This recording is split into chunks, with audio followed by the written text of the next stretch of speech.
Hello, everybody. Welcome to the Houston Apartment Association's micro webinar series, Expert Exchange, where we address real questions with expert answers.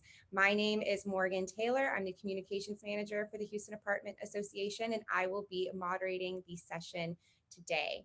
Our host is HAA Vice President at Large, Tracie Yoder with Rangewater Real Estate. Thank you for being with us, Tracie. And today is Wednesday, March 16th. When we are talking to our guest speaker today is HAA's President-elect, Stephanie Graves. Thank you for joining us, Stephanie, today. And we are having a session on the resident experience, how to retain and attract residents in 2022.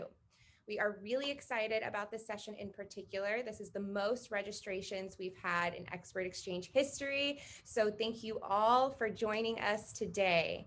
And today's session would not be possible without our sponsor.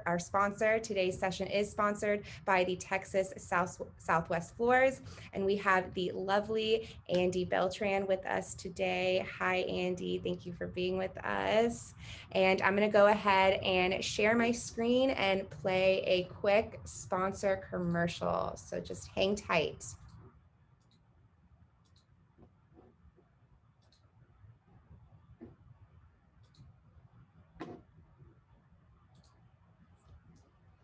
Good afternoon, everyone. It's so nice to be here with you today. I am Andy with Texas Southwest Floors, and I wanted to take a couple of minutes to introduce ourselves to you if you haven't already become familiar with us in the Houston area. Texas Southwest Floors has been a flooring resource for the Texas multifamily industry since 1995. And more recently, we've expanded our services and expertise into countertops and cabinets as well. As your flooring and countertop resource, we bring well over 25 plus years of multifamily experience. And that is just the time that Texas Southwest Floors has been in operation. Our account executives bring many, many years of service to our local industry as well. We guarantee next day and Saturday service. We have a customer web portal that is available to you 24 hours a day, 7 days a week, where you can place orders, you can print and view invoices, you can even calculate and print prorations as well. We also do subfloor work, pet treatments, and any work that we do is guaranteed by our 13-month workmanship warranty. I'd also like to introduce our Houston team to you: Brian Dunlap, Lori Stafford, Chris McCombs, and Mike Hopkins. I'm happy to put you in touch with any of them. And I hope that you have a great lunch and expert exchange with Morgan and Tracie and Stephanie. Thanks again for your time, and you all take care. Awesome. Thank you so much again, Andy. All right, before we get started, I am going to review some housekeeping items and then share a quick disclaimer. This series is designed to offer quick 30-minute sessions, but we will stay on as long as necessary to answer all of your questions. You may ask your questions in the Zoom chat box, and if you can't stay on for long, no worries. You can find this session on our YouTube channel, HAA TV, later today. Once we answer all the questions we curated, we will get to your questions. Now for that quick disclaimer, we are not public health experts nor attorneys. This webinar is provided for general information purposes only and does not constitute legal or professional advice. Please consult with your management company or property owner to address specific questions and to form your own company guidelines. And with that, I'm going to kick it off to Tracie. Great, thank you so much, Morgan. And thank you, Andy and Texas Southwest Floors for sponsoring today. Super excited about today and our session on resident experience. I'm thrilled to have our own president-elect, Stephanie Graves, answer some great questions. We've got a lot of great questions around this topic. And I know we haven't had an expert exchange in, I think, 6 months, Morgan? So was thrilled to hear about the attendance that we have. It's such an important topic. So with that said, Stephanie, again, we've got lots of great questions. So if you don't mind, we're going to just go ahead and jump into the first question for you. Okay, I'm nervous. This whole disclaimer made me really like sweating. I'm a little nervous. You have years of experience with this, so this is easy stuff. So, but it's interesting in today, Stephanie. I mean, as you know, inflation is at its highest in 40 years. It just continues to persist. Everything is more expensive. I mean, we're all feeling it, right? At the gas stations, at the grocery stores, housing. And, speaking of housing, obviously we're in the apartment rental business and our rents are going up. So, with that, how can we justify rent increases today outside of just physical improvements to the properties? Yeah. So I have to give a shout out to my CAM class who's watching this right now, because we just talked about this resident experience information and about, building value in your community and what that means when you're asking people for $100 rent increases and you're asking people for other income, right? We're also doing $25 rental increases for tech packages and for package concierge and all of these other things. So we're going to people at a time of crisis and saying, hey, we know it's really tough out there. And by the way, here's your rental increase, right? And you get a new countertop. So it's more challenging than it has been in a very long time for us to do our jobs in this capacity. So with rental increases across the board, we're all facing the same challenges, whether you're an A product or a C product or a D product. Right? Rental increases are something that we're not unheard of, that we've been used to, but I think the level at which we're asking people to come out of pocket is greater as the needs of them change. And I think that's something to point out for residents. Certainly as their needs change, to meet those needs, that involves upkeep to the property. That involves increasing availability of staff or package lockers. So building value is more important than ever before.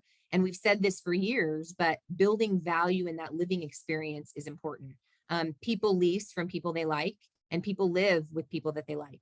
So as individuals offering that service, I think it's also important. It gives you an opportunity as a professional to justify the things that you're doing. So whether it's resident events, whether it's upkeep to the apartments, whether it's events in the office, coffee, treats, all of those things that we're doing, you as an individual at that property really need to take the opportunity to build your value. What are you offering that they're not offering?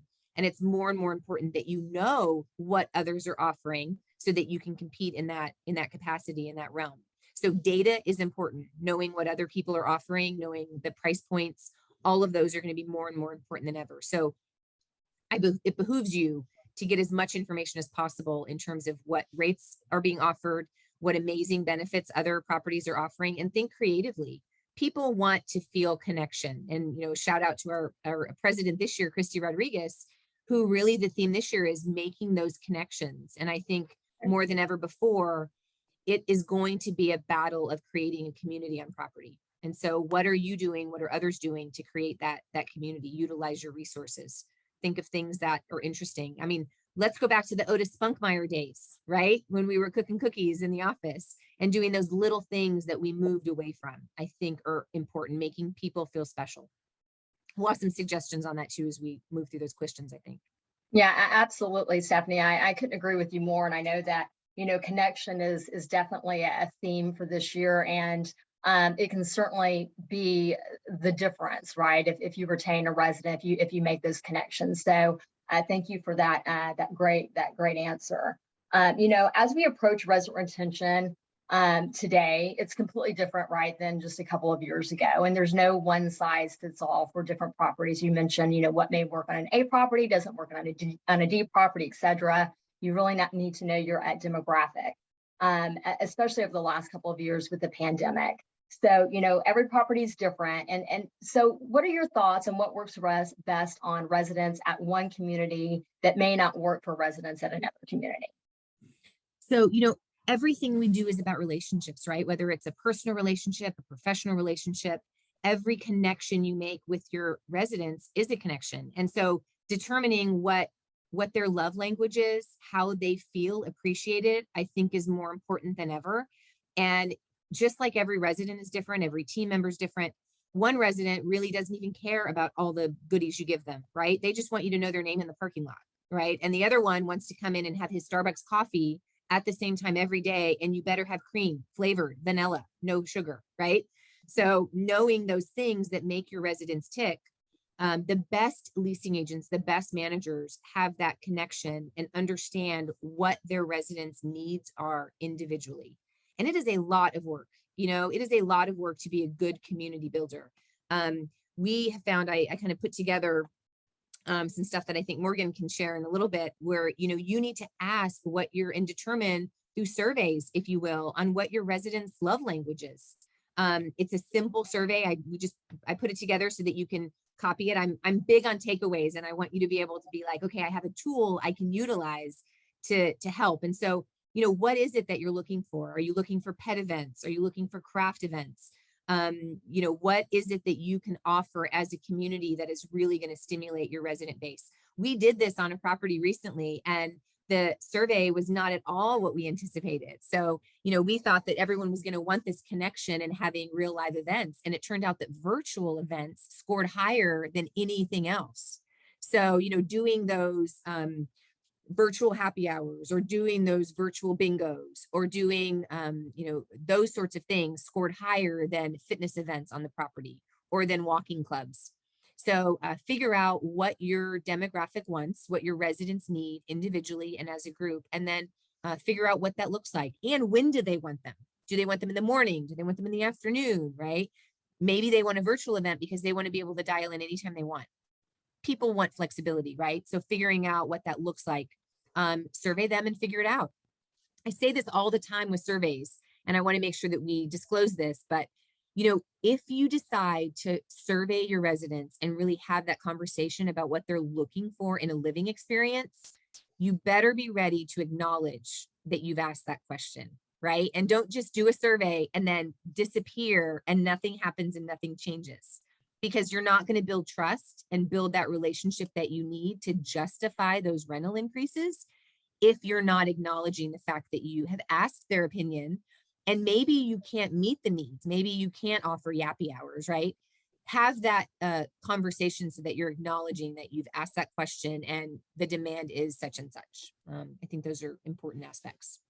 That's great, Stephanie. And just the love language that has stuck with me ever since the first time I heard you say that. And you hit on something that's really kind of true to my heart. And I know that my teams know this about me and my philosophy.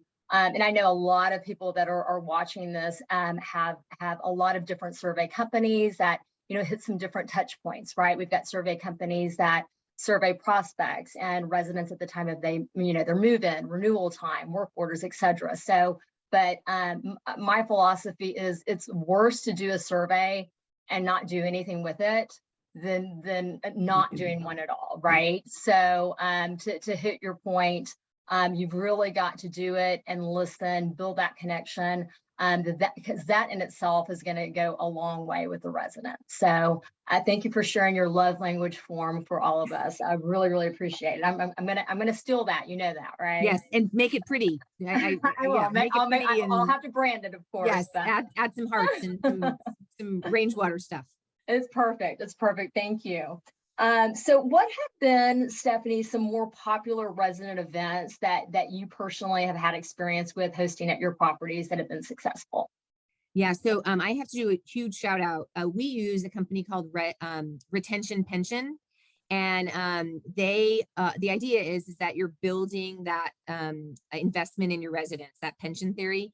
And they will host different events. So they'll come on property with their boxes and all their goodies, and they'll decorate and do whatever you want.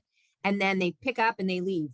So I've got no dollar store stuff I got to put away. I don't have to go shopping. I don't have to deal with it.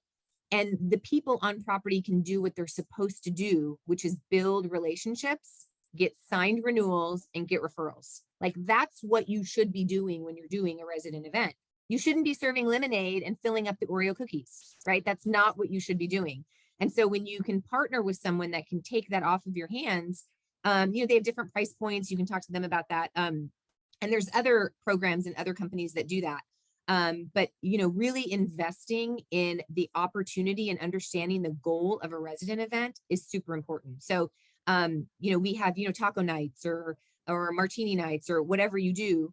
We do virtual events where you do paint with your puppy, and we had little canvases that were delivered and you can come pick them up at the office And then you have your dog and you do little paw prints on canvases to make a paw print thing. So those sorts of things, that was a popular one. Another popular one was painting wine glasses. So you get everything delivered in a little package, they come pick it up, and you can do a virtual event. And then transferring that to a connection experience where they're on property, maybe in a leasing office or outside, enjoying this amazing weather. Those are also events that you could do in a live setting, and they host it, they take care of everything. And then you are doing what you should be doing, which is building relationships, signing leases, justifying the value in your rental increase, justifying the value in living there. Tracie, what are you guys doing? Are you guys doing anything fun at your properties? It's kind of funny because I'm sitting here listening to what you're saying, and we do so many of the similar things. And I think, the key what we have found anyway that's been successful is knowing the residents. And we have found now, we went to all live events, to nobody ever hearing of virtual events, to having to go to virtual events, right? And then the last, several months of really starting kind of some in-person events, but realizing we still have a huge demographic and a huge bulk of residents that prefer the virtual event. So we're doing a lot of kind of combination events. And I'll give you an example that we team up with a fitness instructor that works for a company that does, I love it because he terms it a fitness concierge. So what he does, he actually comes into our workout facilities, does an in-live workout, with those people that want the real life experience. But then there's a virtual component too that people can join the same exact class. That's been very, very successful. So, and then, I kind of go back to some of the very, very simple things that residents seem to love. And, you mentioned Otis Spunkmeyer. I had to laugh because I can't tell you how many times I snuck some Otis Spunkmeyer cookies when they were hot out of the oven. But, one thing that just has never gotten old is, doing that birthday card and maybe some balloons on a front door when it's a resident's birthday. I mean, we know everybody's birthday, and that's something that's so simple. But to your point of knowing people's name, it's so personal to them that they come in and like, how did you even know it's my birthday? It's like, well, of course we know that, but those little things doesn't cost a lot of money and goes a long way. So those are some things that are just, I think, stand the test of time. So I want to open up, I'm going to tell the secret. If some of my people are watching this, they're going to know the secret.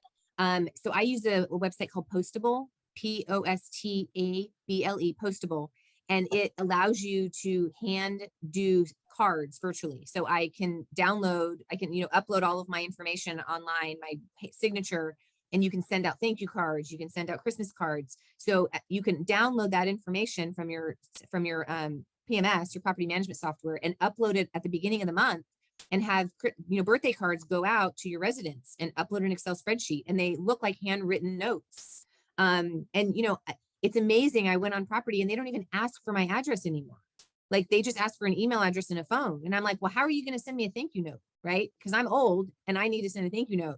So I frequently find myself emailing people like, what is your physical address? Because I want to do a handwritten note to you. So, those little things that we don't get very much. You cannot check your mail in a month and only have 5 pieces of mail. I want one of those 5 to be for me. Right? So those little things connect with people, and it's super important that we, build that connection, make sure that we're making people feel special, especially when we're asking them for more money, more time, all those things. Right. No, those are great. All resident experience building techniques, which are great.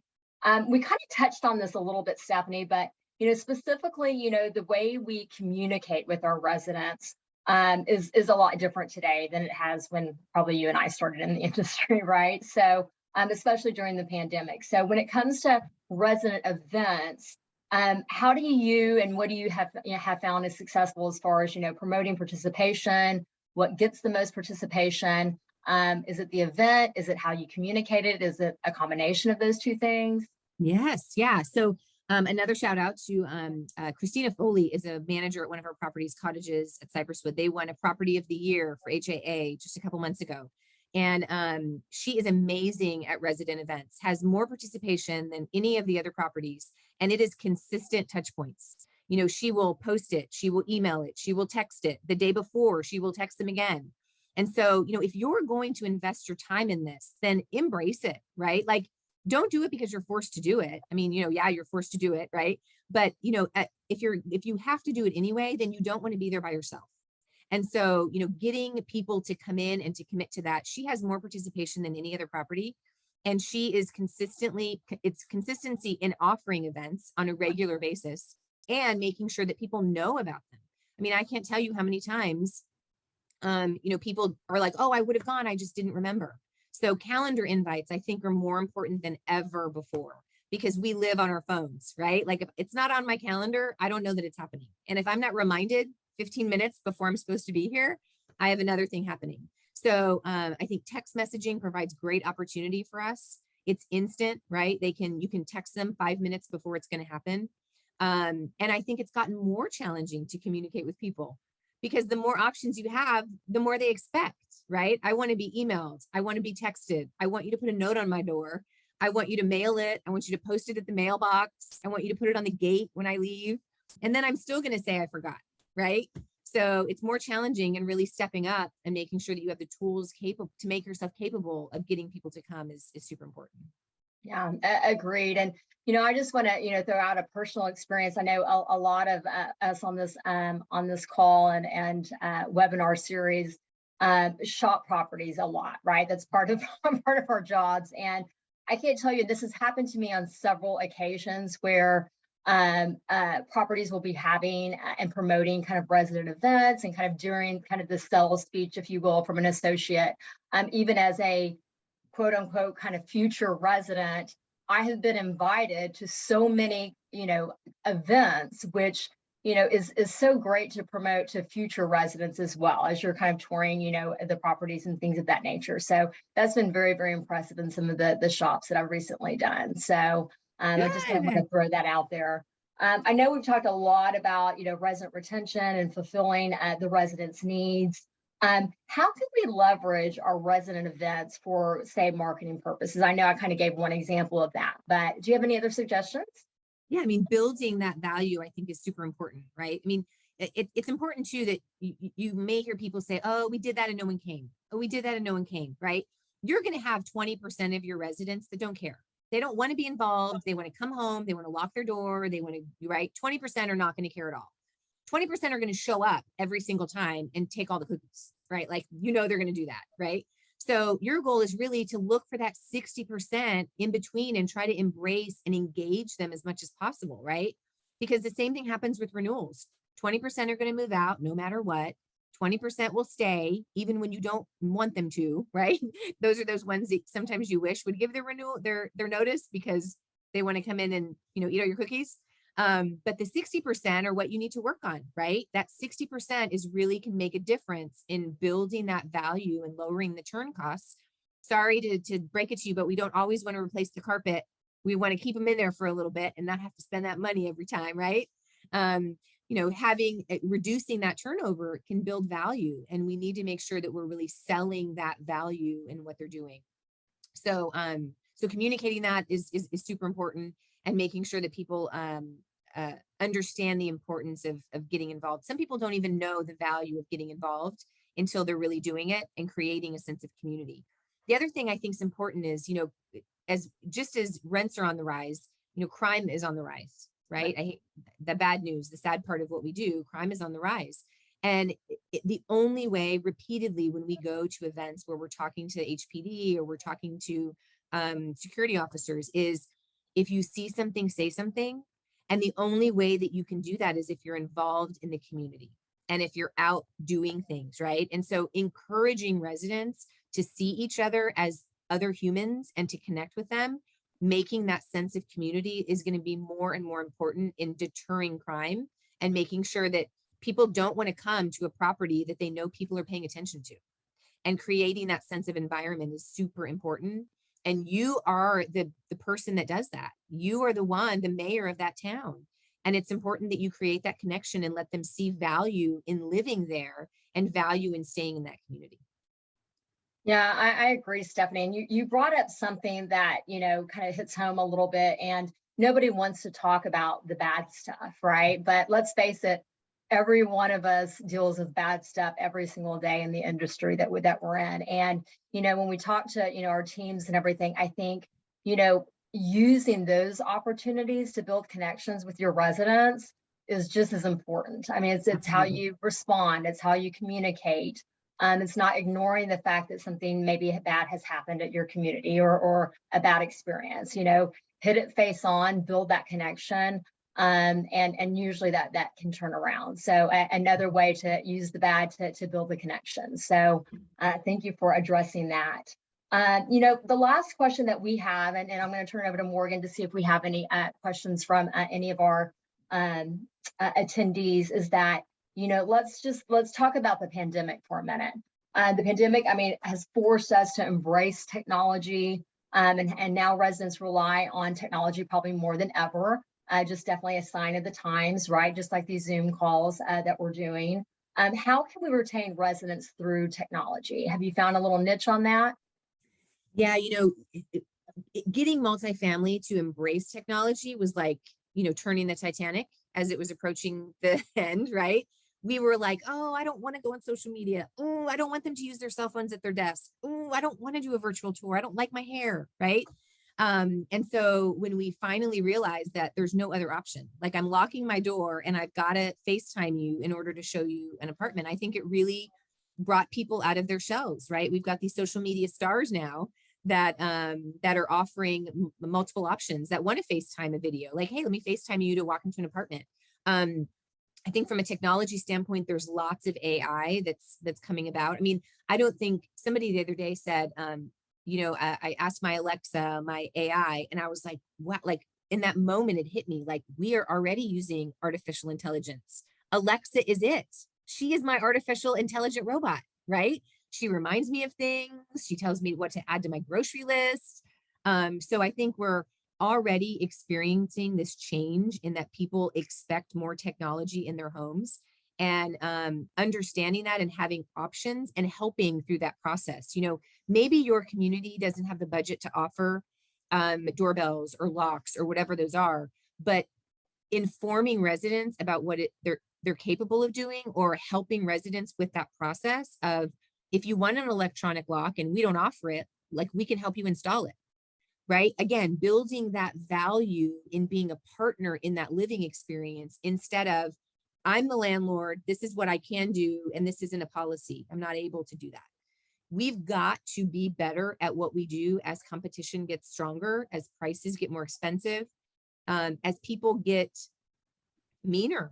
I mean, right? We're in an environment now where residents I've never had the resident complaints that we've had recently. I've never had, in all of my years, had people that expect me to pay them because the water was turned off when you were coloring your hair.